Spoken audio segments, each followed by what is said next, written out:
Matt Carty Creative acknowledges the traditional owners of country throughout Australia. We pay our respects to elders past and present.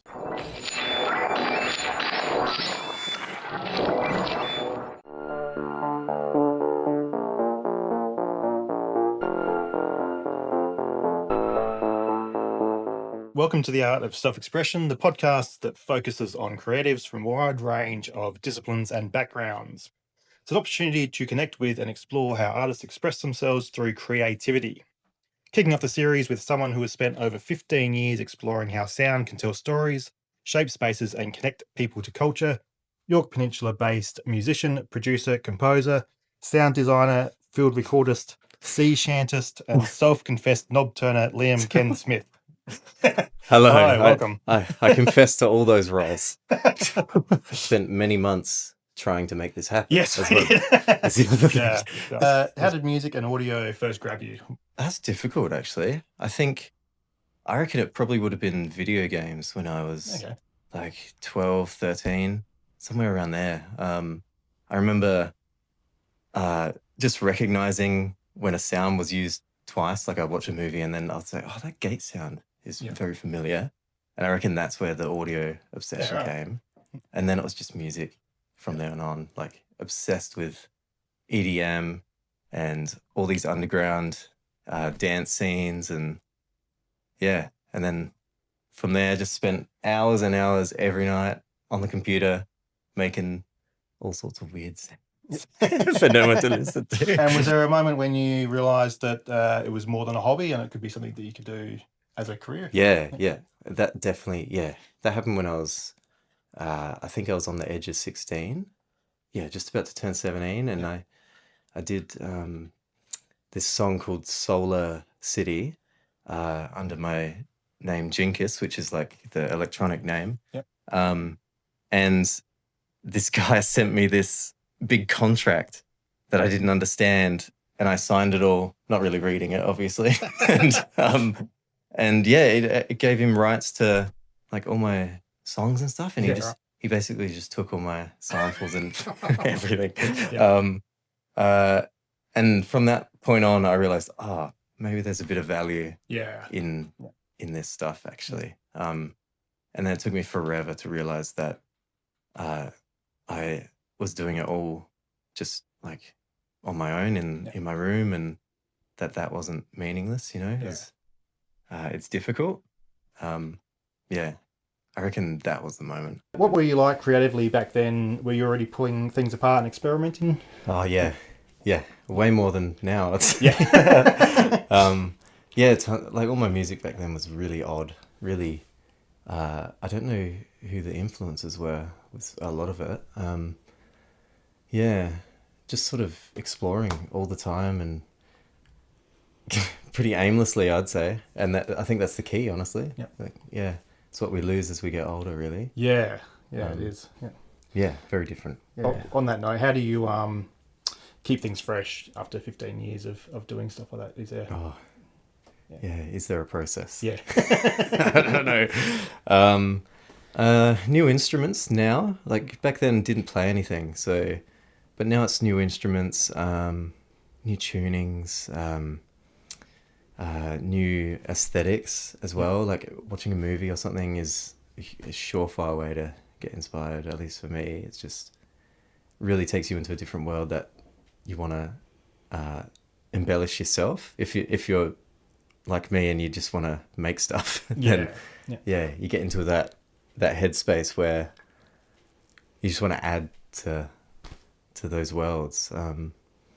In terms of freshness, people as well now. Like,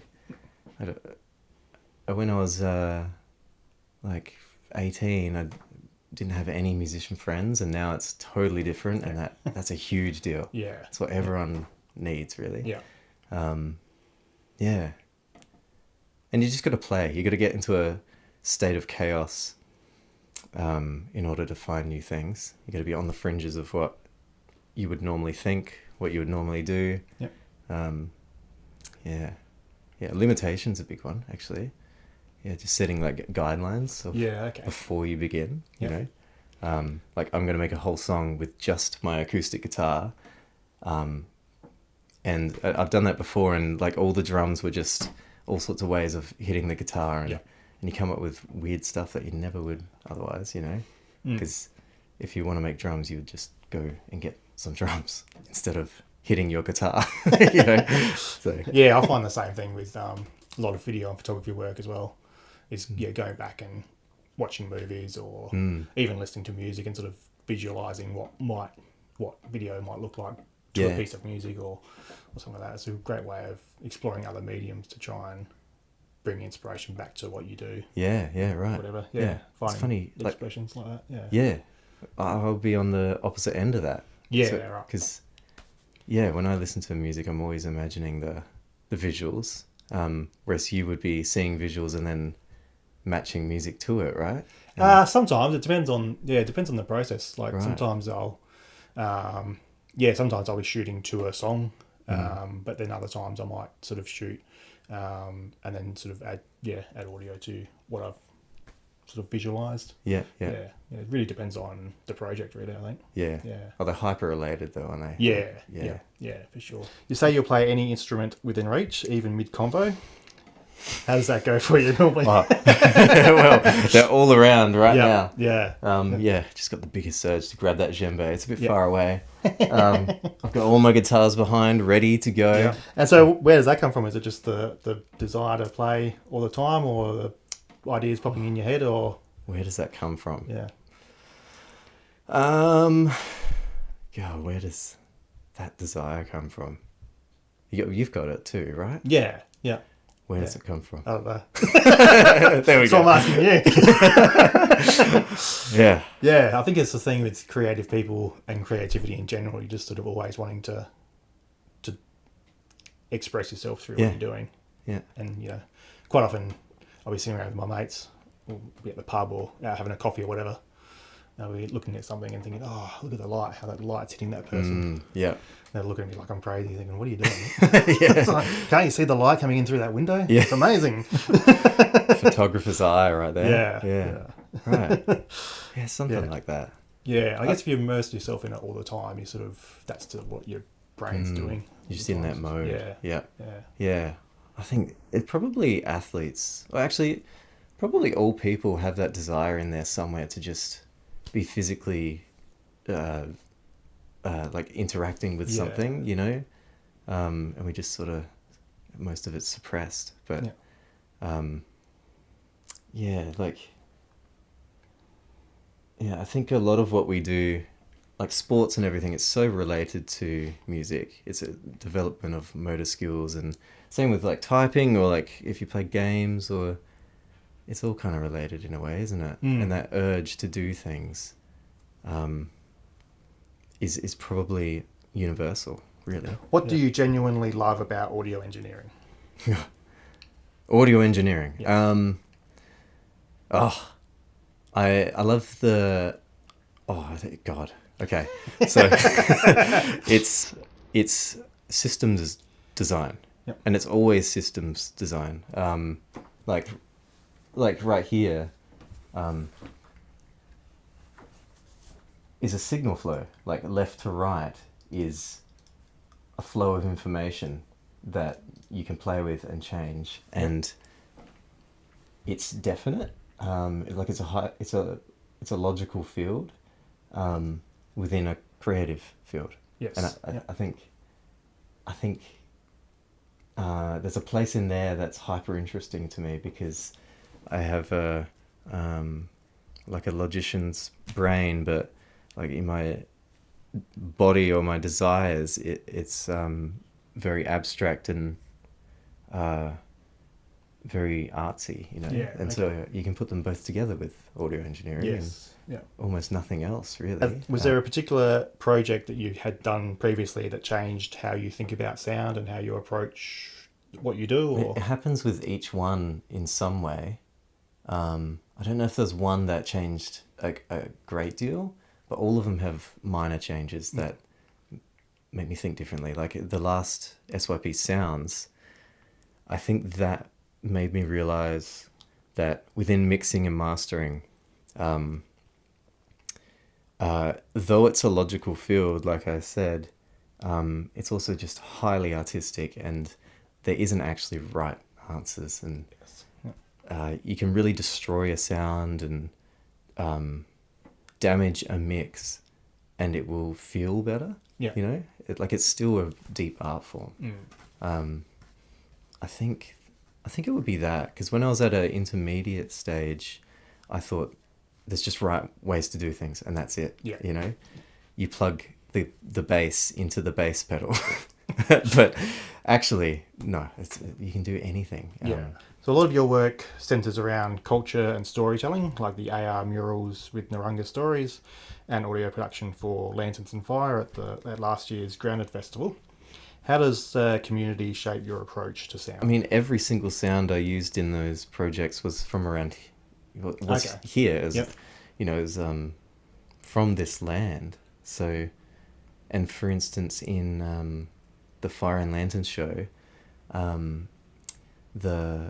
all the water is recorded locally, of course, the water sounds, the ocean sounds, but I turned that into the instruments as well. So there's like this pad that whooshes and changes, and that is actually the ocean sounds just run through a synthesizer. So, and I think using organic sounds as a basis for synthetic sounds is a surefire way to get something that's less digital and dull and has a place on where you live, you know. Yeah. And what does it mean to you to blend those traditional stories with new experimental audio forms and equipment? It means so much to me. I mean, the whole project meant so much to me because it hadn't been recorded at all, which blows my mind, you know. It's just word of mouth, those ancient stories. And so to involve it with modern technology and get people to actually experience it in a modern way, it just brings massive longevity to those traditional stories, doesn't it? Yeah, it means so much, because this is my lifelong endeavor, and to do something meaningful and local with that is super meaningful, obviously. I find the same thing with doing photography and video and of those events as well, which is at the Grounded Fest. I think there's a great thing about being able to document moments in time and having that as a record for future generations, or storytelling for past storytelling, but bringing it into a new audience and all those sorts of things. And it's permanent as well. Yeah. Your work is just there now. Yeah. And who knows who's going to see it in like 20 years? Yeah. You know? Or 60 years? Yeah. Yeah. And when you're working on culturally significant projects like that, how do you make sure you're approaching it with respect and acknowledgement to that culture? Lots of representatives. Yeah. And actual people in that community. Because I don't know anything, you know. So I have to be really put the onus on their word and their desires, and their knowledge, which they have an enormous amount, you know. So it's really just about stepping away and making sure that you're not making cultural decisions, I suppose, and letting them have the reins and just doing your part. But you still have to be creative, so it does get, like, I remember having that dilemma, and really the only thing that solved it was conversations with the people, you know. Yeah, I find the same thing. Like I said, we're doing video for that particular event for the Lantern and Fire festival. Is, you know, there's this thing of wanting to do what you want creatively and sort of express what you're doing in there, but it's obviously more about their culture and you're just sort of a participant in what they're doing. Exactly. Yeah. There's a balance there. Yeah. And so you were part of the Lullaby project, which took you to Carnegie Hall in New York. What was that project about, and how did you get started, and how did you find your way to New York? It was a long-running project, but yeah, the way it came to York's was through Molly Flanagan. I'm pretty sure she knew Emily, who was the CEO of Connecting the Dots in Music, and just thought this would be a great project to run down here. Brought it along, just through word of mouth, managed to know about my existence, which is lovely. I'm so glad that happened. And yeah, and then we did the project, which of course was about personal songs. I wouldn't even say just lullabies. It's just about personal songs for your family, for yourself, and it's in a deeper way about well-being within creativity, which a lot of people don't have time to be creative, or they feel they don't because we're consumed by other things. And yeah, it was a great way to bring people back to that and to think about their child and write something to them and for them forever. And yeah, and we did this one called Mama's Lullaby. Sarah Johnson was the lead writer, and Katie Hughes. And that one got selected by the organisers in Carnegie Hall, and off we went. There's some stuff up there. I got that little statue. I remember getting that taxi. I think I got ripped off actually with that taxi. I don't think that's worth $30, but yeah, what a great time. Yeah, nice. Yeah. And how was the performance itself with it? It was awesome. Yeah, it was amazing. I mean, they're incredible musicians, and the first day we sat and they just played the song to us, and they played it incredibly, and like changed it around, and then they came up to us and was like, was that okay? Are you sure that was all right? We can change it. And I was just like, no. And like I'm crying and just astonished by the fact that that was happening. And then being on stage, of course, incredible experience as well. And yeah. And then all the comments afterwards just really pushed us into that weird imposter syndrome state. That disappeared as soon as we got back. Yeah. So, touched on it before on SYP Sounds. So tell us a bit about that and how you got started or involved with that, and any highlights from that project that you're particularly proud of. Yeah, what an awesome project that one is. I'm pretty sure Carly is the one who created it. I know a little less about it, I guess, in that way. But she's definitely like the lead involver in that one. But yeah, we involved youth in songwriting, and even it expanded beyond that. It was sometimes just guitar lessons and music lessons and stuff that they, strangely enough, just don't get on York's. So yeah, and then eventually did an album for them. They all wrote their own songs, and we recorded it, and I produced it. And then we did a live show, which is happening every year. It's just a really community-involved, youth-focused music event and program, and everything I wished I could have done. Yeah. Yeah. So jealous of it. Yeah, there's a lot of that sort of stuff.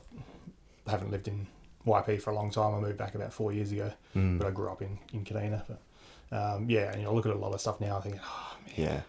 I wish that was around when I was a kid. Yeah. That was interested in music and photography and wanting to do cool stuff that just wasn't there. As an adult, you just sort of go out and you do it. You just, I want to do this. I'm going to go and make it happen.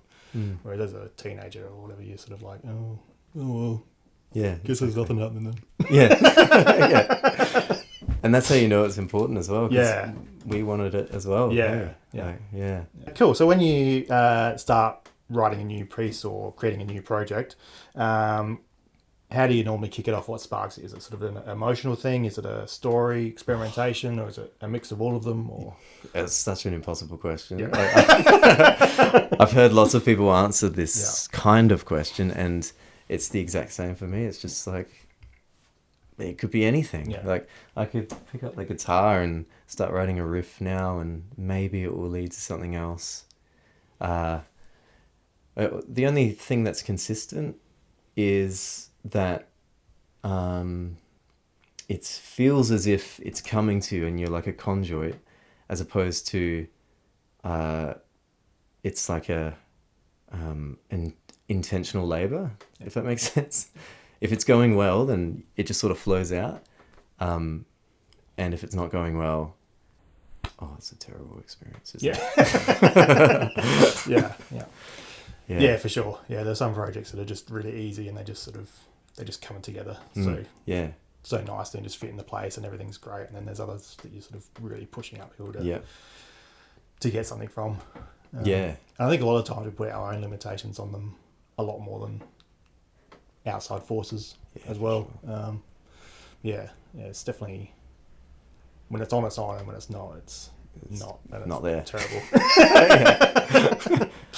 But then when you do it professionally, it's such a different experience, like, because you have to turn it on somehow. Yeah. And that was hard in the Lullaby project, I remember. Just learning how to, no matter what, create something. Yeah. Whereas you're so trained to make sure that it's good. You know?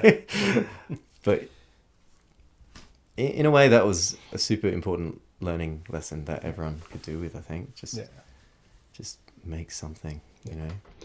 Yeah, that's it. I think what I was touching on before, I think we put a lot of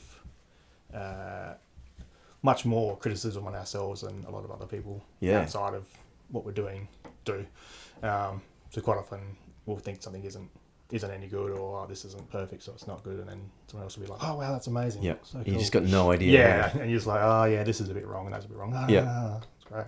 And the opposite can happen too. Yeah, you think it's amazing, and it's shit. And everyone tells you. It's hard. Yeah, it's hard to find that balance of that. I guess that self-awareness of what is good and what isn't, and what's your ego trying to get in the way, and what's I think that sort of plays a big part in how hard you push for a project to work and letting it do its thing as well. Yeah. Tough balance. Yeah. And where do you want to head to next with your journey of sound and music and all that sort of stuff? Is there a sort of a grand goal, or sort of lots of mini goals, or so many things, and that's always been the problem, is my hands in every basket. You know, it's always been a problem for me. I've got many projects I want to do. Like, I came up with a new one today, and it just happens all the time, unfortunately. And how many of them get finished? Maybe 10%. You know. Like today I had this idea for an ambient show that I'd love to do, just like basically like a well-being bath where people could just come in with drawing pads or nothing and just sit with their eyes closed, and I'll just live play ambient music and piano and make the time go a little slower for everyone. I think that could be a really great show. I'd love to go to that. So and like every day I'm thinking of these new things and not executing them. It's definitely very easy to come up with all these great ideas and then just finding the time to fit them in. And then you get really motivated and you're like, okay, I'm going to do this, and this, and then you find out you don't have enough time to do half of it. Exactly. You're trying to scramble to, like this podcast, for example, that we were talking about for a long time, and it just sort of kept getting pushed back and back because there was just that extra thing that I needed to start. But here we are, finally, which is here good. we are. Yeah. It's happening. And anything you're itching to explore next? Different mediums, tech gear, or collaborations, or anything like that? More live experiences.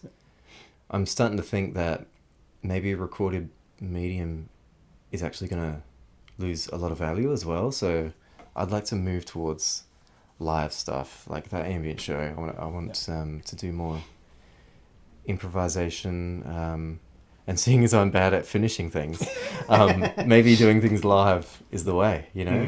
Just getting up there and just because I can write 100 piano songs and that are 80% finished and just leave them on a hard drive, or get up there and play in front of people, and then it's always finished, isn't it? And then there's tons of other things, like a few albums I've always wanted to do. Um, and like this audio visual thing that I've been doing where every note is a new video that appears that corresponds with the note. I've never seen anyone do that before, so I'm really excited about where that could go. Yeah, it's endless. I'd really like to produce more bands as well. It's been a little while since I've done like a rock band, you know. Been lots of solo artists. Maybe I'll return to Jinkis and make some electronic music. Yep. You see, this is the problem. Yeah. Thank you again for your time, and thank you for joining me on the first episode of The Art of Self-Expression. I'll be chatting with a few other local artists lined up over the next few weeks. So some from down this way, some from up in Port Broughton and Kadina and that way. So it's sort of a good stretch. Awesome. Yeah. Yeah. Oh, well, thanks for being here. We made it happen. We did. And there will be more. Yes.